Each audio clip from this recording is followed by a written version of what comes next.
Imagine a world completely untouched for millions of years, right? Locked away deep beneath miles and miles of ice. Yeah, a place so cut off. Life there could have gone in, well, totally unexpected directions, beyond anything we could really picture. Exactly.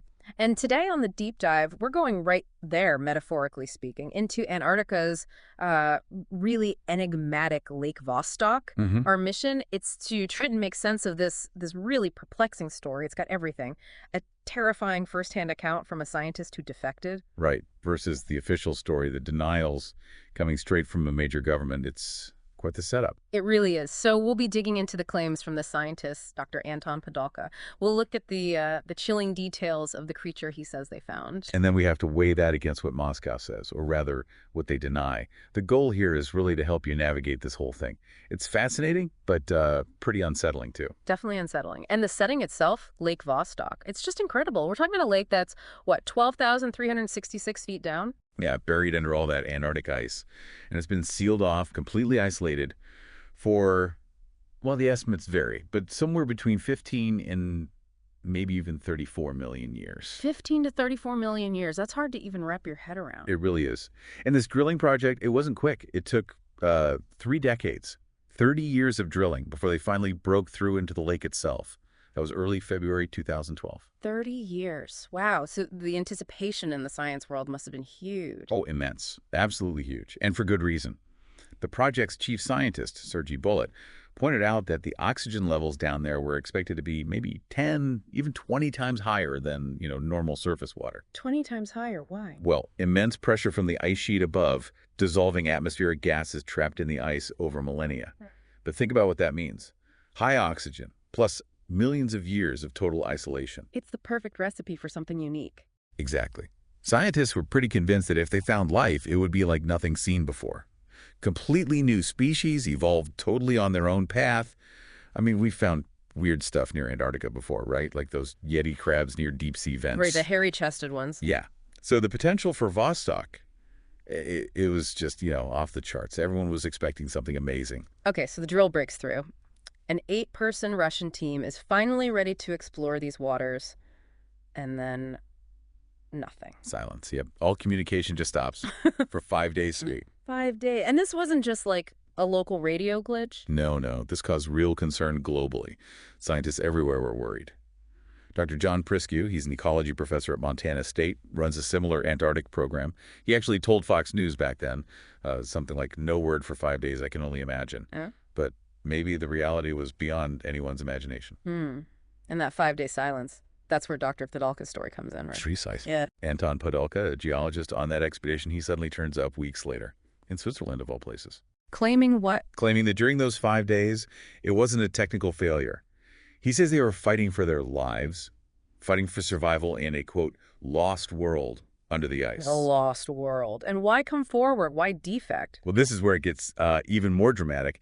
He alleges he was specifically ordered not to reveal what they found because of, and this is his phrase, Russian President Vladimir Putin's sinister scheme. Wow. Okay. Sinister scheme. That's a heavy claim.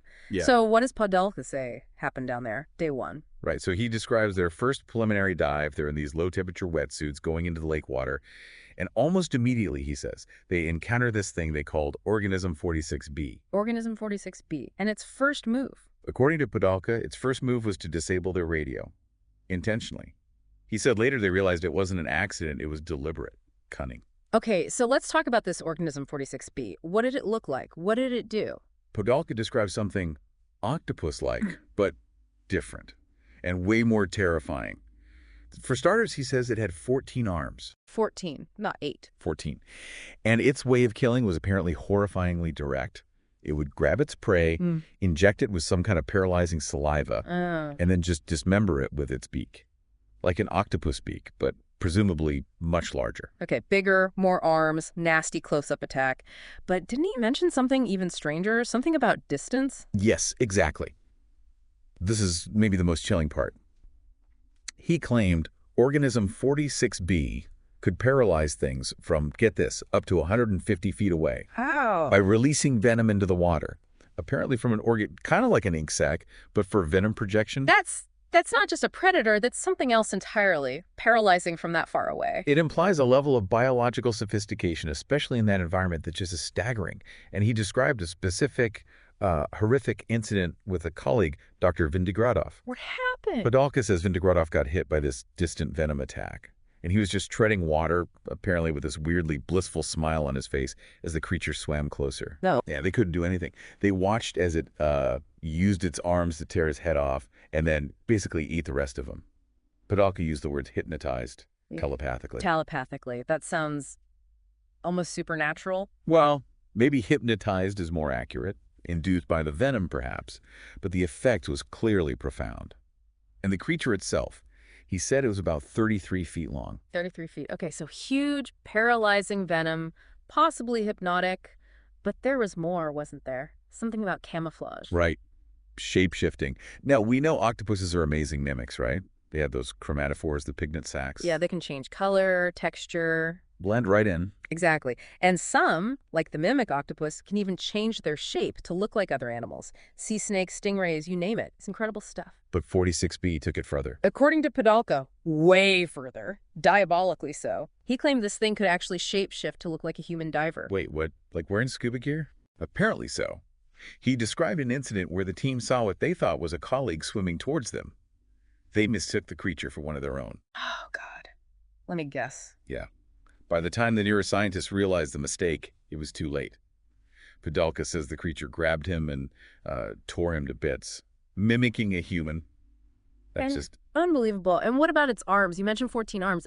Octopuses already have weird arms, right? Like they have minds of their own. That's a good way to put it. Yeah. Ordinary octopus arms have clusters of neurons, like mini brains. If you sever an octopus arm, it can still crawl around, even grab food. Okay, that's creepy enough. Right. But Podolka's account of 46B's limbs is pure nightmare fuel. He described their only female researcher managing to hack off one of its arms with an axe. Gutsy move. Incredibly. But then, he says, the severed arm yanked the axe out of her hands. The arm did. The severed arm. The severed arm. And it gets worse. He claims later that night the same severed arm somehow slid onto the icy bank where they were sleeping and strangled her. No. That can't be real. It's what he claimed. And experts commenting on his story raised this terrifying possibility. Not just that it could regenerate limbs, like many octopuses, but that the severed tentacle, with its own brain, might actually be able to grow into a whole new organism. Regenerating and replicating from a single limb. Okay, that is terrifying. It truly is. And beyond all the physical horror, Podolka stressed its intelligence. We know octopuses are smart, right? Mazes, tools, even Legos, apparently. Yeah, they're clever critters. But Podolka believed organism 46B was in a totally different league. He was convinced it was, and I quote, at least as intelligent as an average human. Based on how it hunted. Based on how it learned and adapted. He said it adapted each time we changed our tactics, like it was studying them, countering their strategies. Mm-hmm. He even said, if we were not all PhDs, I fear it would have in the end outwitted us. So it wasn't just a monster, it was a thinking, learning adversary. That's the picture he paints. An incredibly intelligent, adaptable, and utterly lethal life form from a lost world. So, despite losing colleagues, this horrific struggle, Podolka says the survivors, 5 of them, actually managed to capture it. Miraculously, yes. He claims they got it into some kind of tank before they finally made it back to the surface. Okay, so they surface, they've got this thing. What happens next? You'd expect sirens, headlines, Nobel Prizes. You would, wouldn't you? But Podolka says the moment they got out, the program director gave an immediate order. Plug the borehole. Seal it up. Seal it. After finding that, why? And that's where the official story completely diverges. The scientists might have expected a claim, maybe shock, but what they got was denial. The Russian government put out a statement saying the team found no life in Lake Vostok. No life at all. None. They even denied that divers had gone into the water.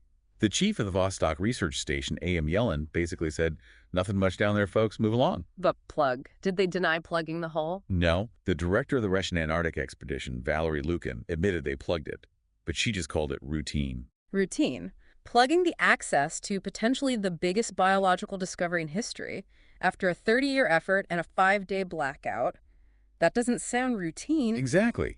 And scientists outside Russia were baffled, absolutely puzzled. You had UK geologist Dr. David L. McEnroy saying on TV it was A little bit of an anticlimax, and adding, it's hard to believe we were so wrong about there being unusual life down there. Yeah, anticlimax is putting it mildly. It sounds more like a cover-up. Well, that's certainly what Podolka claimed. Hmm. Which brings us back to why he fled. He said he left Russia in July because he found out the government planned to weaponize organism 46B. Weaponize it! How? He pointed out that some octopus species lay hundreds of thousands of eggs, like 200,000. His warning was stark. Imagine if they were deposited in reservoirs and lakes across North America. Oh man, a creature like that. Intelligent, mimics humans, paralyzes from afar, regenerates, maybe even replicates. Breeding and water supplies? That's Yeah. the horrifying scenario he painted.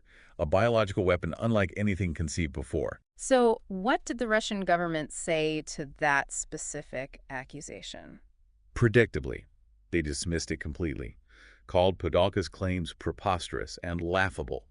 A foreign ministry spokesperson, Malev Bulikin, basically scoffed, saying it sounded like science fiction. Did he address the weaponization part directly? He framed it more generally, questioning the whole premise of secrecy. He said something like, "The Cold War is over. If our scientists made a discovery of such magnitude, do you seriously doubt that we would share it with the world?" Implying transparency. Right, implying they would share it, which directly contradicts Podolka's entire story of being ordered to stay silent and the subsequent denial of any discovery. Exactly. So you, the listener, are left with these two completely opposing narratives. You've got Podolka's detailed, terrifying account of discovery and survival. Versus the official Russian stance. Nothing was found, Podolka's story is fiction, and if something had been found, they'd have announced it. It's a stark contrast, a genuine deep dive into a real mystery. So wrapping this up, it leaves you wondering, doesn't it? Our planet still has these vast, unexplored places, deep oceans under the ice caps. What else might be out there, hidden from us? Or maybe, as Podolka suggests in this case, intentionally hidden. Things governments or powerful groups might not want us to know about. Yeah, what incredible, maybe terrifying forms of life could exist? And maybe the deeper question is, what might we collectively choose not to know, and why would we make that choice? That's definitely something to chew on, a provocative thought to end on.